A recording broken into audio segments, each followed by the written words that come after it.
Hello students, आज हम देखेंगे ऑब्लिक प्रोजेक्टाइल की फाइनल वेलोसिटी। हमने देखा था ऑब्लिक प्रोजेक्टाइल क्या होता है। किसी प्रोजेक्टाइल मतलब किसी स्टोन को या किसी ऑब्जेक्ट को अपन ने ऐसे थ्रो कर दिया ग्राउंड से, तो वो ग्राउंड से ऐसे जाएगा, किसी एंगल पे अपन ने थ्रो करा है तो ऐसे जाएगा, मैक्सिमम हाइट तक पहुंचेगा और फिर उसके बाद फिर ग्राउंड पे गिर जाएगा। तो ये जो पूरा मोशन है इसको अपन ने बोला था प्रोजेक्टाइल मोशन, जिसका शेप हमने बोला था पैराबोला होता है। अभी हमें निकालना है कि इस प्रोजेक्टाइल के मोशन में किसी एक पर्टिकुलर पॉइंट पर उसकी रिजल्टेंट वेलोसिटी कितनी होगी।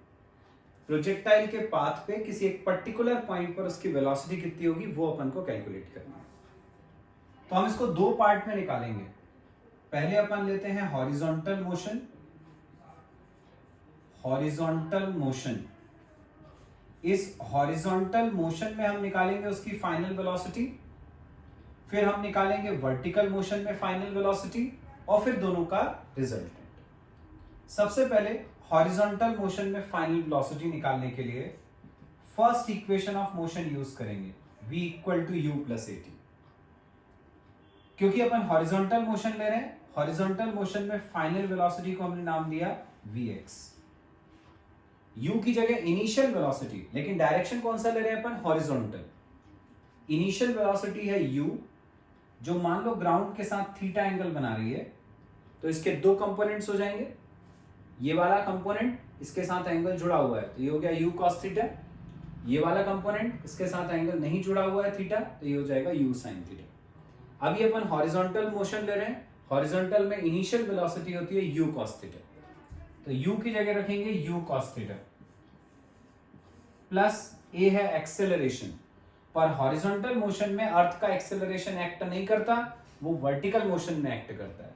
इसका मतलब एक्सेलरेशन यहां पे zero, zero into T zero, तो vx की वैल्यू आ गई u cos थीटा।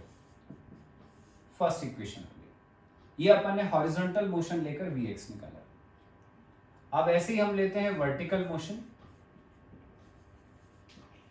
और उससे अपन निकालेंगे final velocity in the vertical direction, vy पता करेंगे। सेम इक्वेशन यूज करेंगे, v equal to u plus a t. v की जगह रखा vy, u की जगह पर initial velocity in the vertical direction. Vertical direction में इनिशियल वेलोसिटी है u sin थीटा, तो u की जगह रखा u sin थीटा। a की जगह एक्सेलरेशन, अब एक्सेलरेशन जो है वो जीरो नहीं रहेगा। मोशन कैसा है, पार्टिकल कैसा जा रहा है, ऊपर की तरफ जा रहा है। अपवर्ड डायरेक्शन में acceleration due to gravity minus G होता है, तो a की जगह आ जाएगा माइनस जी और टाइम t। ये vy पता चल गया, ये vx पता चल गया। अब हमें निकालना क्या है, vx और vy का रिजल्टेंट। रिजल्टेंट निकालने के लिए अपन यहां पर एक पैरेललोग्राम कंप्लीट करेंगे। ये हमने पैरेललोग्राम कंप्लीट करा, उसका जो डायगोनल है वो बताता है रिजल्टेंट। ये हो गया डायगोनल, ये vy है तो ये भी vy हो गया, पैरेललोग्राम या रेक्टेंगल की अपोजिट साइड से इक्वल। तो ये vx है, ये vy है और ये अपनी रिजल्टेंट वेलोसिटी है v। देख रहे हो हम इस ट्राइंगल में पाइथागोरस से निकाल सकते हैं, तो पाइथागोरस लगा देते हैं, तो v हो जाएगा under root vx square plus vy square. Value substitute करेंगे, vx की जगह u cos थीटा, उसका स्क्वायर है तो u square cos square theta. vy की वैल्यू ये पूरी u sin theta minus g t, उसका स्क्वायर है तो ये स्क्वायर। ये अपन ने फॉर्मूला लगाया, ये आ गई हमारी रिजल्टेंट वेलोसिटी की वैल्यू। ये होती है बच्चों रिजल्टेंट वेलोसिटी प्रोजेक्टाइल मोशन के किसी भी पॉइंट पे। अब सपोज यदि अपन को पता करना है रिजल्टेंट वेलोसिटी का direction, direction of resultant velocity. अभी अपन ने क्या निकाली है, उसकी वैल्यू, वैल्यू मतलब मैग्नीट्यूड, तो ये मैग्नीट्यूड है रिजल्टेंट वेलोसिटी का। अब अपन को डायरेक्शन निकालना है। डायरेक्शन निकालना मतलब हम ये पता करना चाहते हैं कि ये जो रिजल्टेंट वेलोसिटी है वो हॉरिजॉन्टल के साथ कितना एंगल बना रही है। वो जो एंगल है उसको हमने अल्फा नाम दे दिया। अब इस ट्राइंगल में अपन tan अल्फा लगा ले परपेंडिकुलर अपॉन बेस, तो उससे अल्फा निकल आएगा। तो tan अल्फा लगाया हमने इस ट्राइंगल में vy अपॉन vx, ये vy अपॉन vx वैल्यूज डालते हैं। vy की value u sin theta minus g T upon vx की वैल्यू, vx की वैल्यू ये थी u cos थीटा, ये tan अल्फा निकला है। अब उससे डायरेक्शन निकालना है, मतलब ये एंगल निकालना है अल्फा। tan को उस तरफ ले जाते हैं, ये उधर जाकर हो जाएगा tan इनवर्स, तो अल्फा आ गया tan inverse u sin theta minus g T upon u cos theta, ये आ गया हमारा एंगल मतलब डायरेक्शन।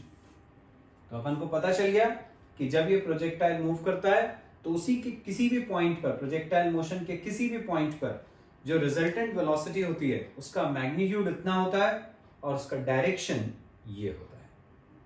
अब बच्चों, प्रोजेक्टाइल मोशन से रिलेटेड 3 बहुत इंपॉर्टेंट टर्म्स हैं। यदि प्रोजेक्टाइल मोशन का कोई क्वेश्चन आया तो मान लो कि उनमें एक ना एक ये टर्म के बारे में जरूर पूछा जाएगा। न्यूमेरिकल और थ्योरी दोनों के हिसाब से बहुत इंपॉर्टेंट है। ये टर्म्स हैं maximum height, time of flight और हॉरिजॉन्टल रेंज। मतलब समझे, पहले प्रोजेक्टाइल का मोशन अपन ने देखा ऐसा होता है, ये मैक्सिमम हाइट का मतलब ये ज्यादा से ज्यादा कितना ऊंचा गया। तो देखो इस पॉइंट पर इसकी हाइट फ्रॉम द ग्राउंड सबसे ज्यादा है, यहां पे, ये कहलाती है इसकी maximum height. Time of flight मतलब जितनी देर ये हवा में रहा, ये टोटल टाइम यहां से लेके यहां तक का, ये पूरा टाइम, ये इसको बोलते हैं अपन इसका time of flight. Horizontal range मतलब अपन ने इसको जहां से प्रोजेक्ट करा वो और जहां पर ये ग्राउंड पे गिरा वो, उन दोनों के बीच का हॉरिजॉन्टल डिस्टेंस। यहां से थ्रो करा, यहां गिरा, तो यहां से लेके यहां तक का ये जो टोटल डिस्टेंस है इसको अपन बोलते हैं हॉरिजॉन्टल रेंज। तो हमें ये 3 के फॉर्मूले डिराइव करने, एक एक करके करेंगे। सबसे पहले लेते हैं मैक्सिमम हाइट। मैक्सिमम हाइट हमें ये कैलकुलेट करनी है, ये कैपिटल एच निकालना है। सबसे पहले तो हमें डिसाइड करना होगा कि कोई भी एक टर्म की वैल्यू निकालने के लिए हमें मोशन कौन सा लेना है, हॉरिजॉन्टल कि वर्टिकल। अब हाइट तुम्हें दिख रहा है ऐसे में गेन करी जाती है, मतलब इसमें अपन को मोशन कौन सा लेना होगा, वर्टिकल मोशन। तो अपन पहले केस में लेते हैं vertical motion. Vertical motion, vertical motion लेते हुए हम लगाते हैं third equation. Third equation of motion अपन जानते हैं ये होती है, इस मैक्सिमम हाइट पे क्या होगा, एट मैक्सिमम हाइट यदि हम यहां 2 वेलोसिटी ले लें, मैक्सिमम हाइट पे फाइनल वेलोसिटी हॉरिजॉन्टल डायरेक्शन में vx और वर्टिकल डायरेक्शन में vy, तो तुम्हें दिख रहा है कि यहां पर आकर पार्टिकल और ऊपर नहीं जा रहा, आगे जरूर जा रहा है, यूं आया आगे गया पर और ऊपर नहीं गया।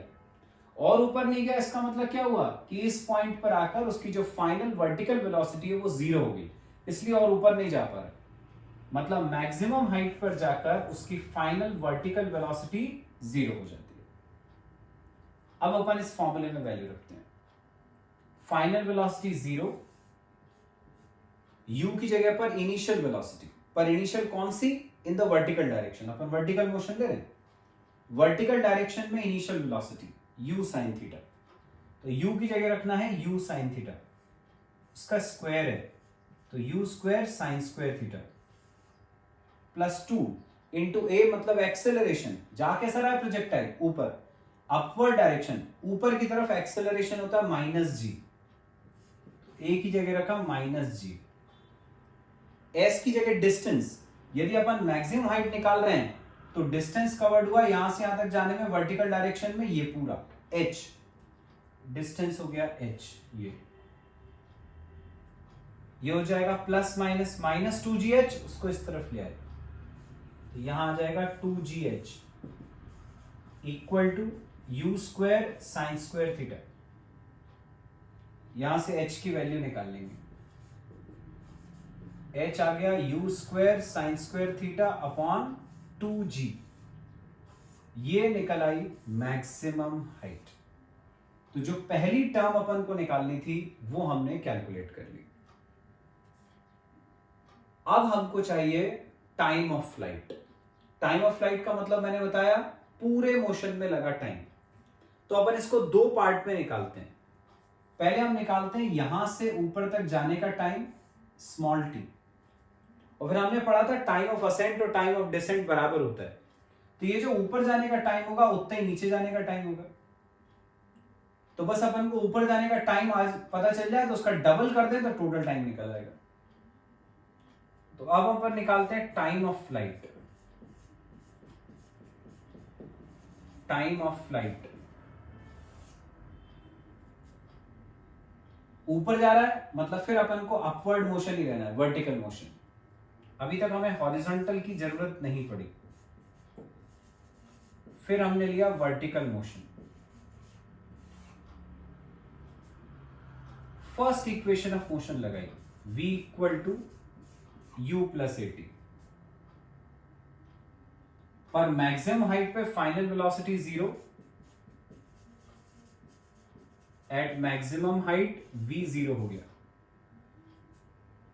v की जगह रखा 0, u की जगह initial velocity in the vertical direction u sine theta, ये रख दिया। a की जगह एक्सेलरेशन अपवर्ड डायरेक्शन में माइनस g, ये t। gt को इस तरफ ले आए तो gt हो गया u sine theta.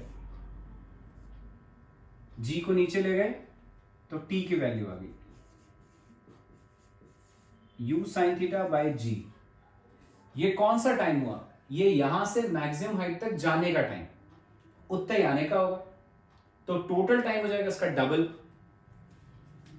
Therefore total time हुआ 2t, तो ये आ गया 2u sine theta by g। ये निकल आया अपना time of flight, total time. अब अपन को निकालना है last term, horizontal range. Horizontal range, horizontal range तुम्हें दिख रहा है यहां से यहां तक का हॉरिजॉन्टल डिस्टेंस है। क्योंकि हॉरिजॉन्टल डिस्टेंस है मतलब इस केस में अपन को यूज करना पड़ेगा हॉरिजॉन्टल मोशन, वर्टिकल इस बार काम नहीं आएगा। तो अब अपन लेते हैं हॉरिजॉन्टल मोशन। हॉरिजॉन्टल मोशन निकालना क्या है हमें? डिस्टेंस। तो सेकेंड इक्वेशन ऑफ मोशन का यूज करते हैं, s is equal to u t plus half a t square. s की जगह पर डिस्टेंस ट्रेवल्ड r, u की जगह इनिशियल वेलोसिटी, डायरेक्शन हॉरिजॉन्टल ले रहे हैं, हॉरिजॉन्टल डायरेक्शन है u cos theta, horizontal direction में इनिशियल वेलोसिटी है u cos थीटा। t की जगह टाइम, यहां से यहां तक का टोटल डिस्टेंस ले रहे हैं अपन, और यहां से यहां तक जाने में टोटल टाइम लगा उसको कैपिटल टी, तो t की जगह लेना है capital T plus half a t square. लेकिन a क्या होता है? एक्सेलरेशन। हम डायरेक्शन कैसा ले रहे हैं? हॉरिजॉन्टल। पहले भी कई बार बताया मैंने, हॉरिजॉन्टल डायरेक्शन में अर्थ का एक्सेलरेशन एक्ट नहीं करता, मतलब ये वाला पार्ट 0, ये पूरा 0 हो गया। यहां जहां t है वहां हम ये t की वैल्यू रख देते हैं, तो r आ जाएगा u cos theta into t की जगह ये रखा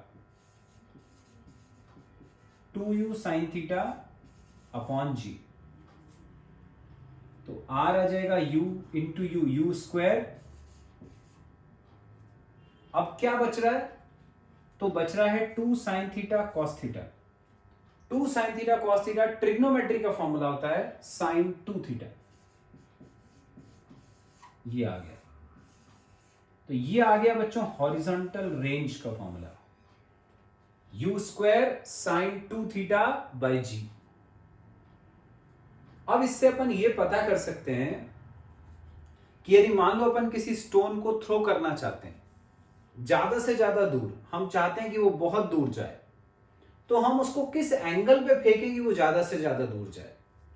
मतलब अपन उसको ग्राउंड के साथ 30 डिग्री के एंगल पे फेंकें कि 45 डिग्री पे फेंकें कि 60 डिग्री पे फेंकें, किस केस में वो ज्यादा से ज्यादा दूर जाएगा। मतलब रेंज की वैल्यू मैक्सिमम कब होगी अपन को ये पता करना है।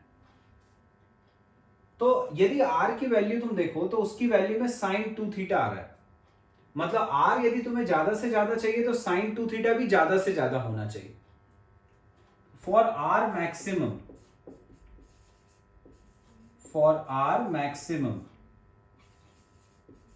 sin 2 थीटा होना चाहिए मैक्सिमम। अब sin 2 थीटा की मैक्सिमम वैल्यू sin हो या cos हो, उनकी सबसे बड़ी वैल्यू 1 होती है। तो sin 2 थीटा की मैक्सिमम वैल्यू 1 होगी।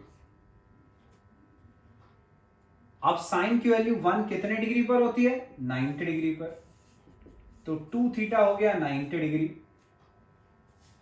थीटा निकालेंगे तो 90/2 मतलब 45 डिग्री। तो थीटा हो गया 45 डिग्री। मतलब अपन को यह पता चल गया कि हम 30 पे 45 या 60 पे फेंकें तो किस एंगल पे फेंकने पर प्रोजेक्टाइल सबसे ज्यादा दूर जाएगा? 45 डिग्री पे। अब हम यहां से r मैक्सिमम निकाल लेते हैं। r मैक्सिमम हमने निकाला, sin 2 थीटा की जगह 1 रख दिया, ये 1 हो गया, बाकी बचा u square by G, u square by G. तो ये आ गया बच्चों मैक्सिमम हॉरिजॉन्टल रेंज। ये होती है सबसे ज्यादा सबसे बड़ी वैल्यू हॉरिजॉन्टल रेंज की। नेक्स्ट टॉपिक है बच्चों relation between horizontal distance, vertical distance and horizontal range. तीनों का मतलब समझ ले पहले, फिर रिलेशन डिराइव करेंगे। सपोज जैसे हमने प्रोजेक्टाइल को फायर करा, ऐसे गया प्रोजेक्टाइल, हमने पढ़ा था ये जो पूरा डिस्टेंस है ये हॉरिजॉन्टल रेंज कहलाता है। ओ से प्रोजेक्टाइल के मोशन के किसी भी पॉइंट तक चला गया, जो ये वर्टिकल डिस्टेंस है ये y, ये हॉरिजॉन्टल डिस्टेंस x, ये एंगल हमने मान लिया थीटा। हमें रिलेशन किस किस में चाहिए? Vertical distance y, horizontal distance x और रेंज r, इन तीनों में अपन को रिलेशन चाहिए। इसके लिए हम यूज करेंगे equation of projectile. Equation of projectile हमने डिराइव करी थी ऑब्लिक प्रोजेक्टाइल की इक्वेशन, वो थी y equal to x tan theta minus gx square upon 2u square cos square theta. ये थी इक्वेशन ऑफ प्रोजेक्टाइल। इस इक्वेशन में हम किसी तरह से y और x तो है, ये r लाना चाहते हैं।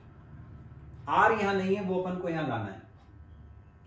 उसके लिए हम क्या करते हैं, जो सेकेंड वाली टर्म है इसमें हम tan थीटा से मल्टीप्लाई और tan थीटा से डिवाइड कर देते हैं।